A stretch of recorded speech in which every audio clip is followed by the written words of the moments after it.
Hello সবাইকে, কেমন আছেন সবাই? আমরা খুব ভালো আছি। আজ আমাদের বাড়ি যাবার দিন। ১ বছর পর বাড়ি যাচ্ছি, 1 ইয়ার পর।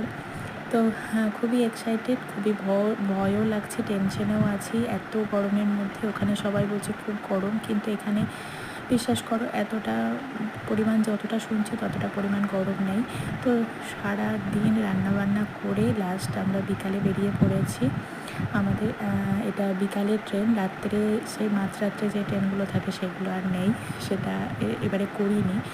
তো বিকালের দিকে ট্রেন খুবই ভালো ব্যাপার, বিকালে উঠে গেলে আর কোনো চিন্তা হয় না, সকাল সকাল নেমে যাব। তো ফাইনালি ওয়েট করছি আমরা ট্রেনের জন্য। তো ট্রেনে উঠে একটু স্বস্তি পাবো, কারণ এখানেও বাইরেটা বেশ গরম লু বওয়ার মতো বলছিল। তো দেখো আমরা ট্রেনে উঠে পড়লাম, আর জানি না কতক্ষণে পৌঁছাবো। বড়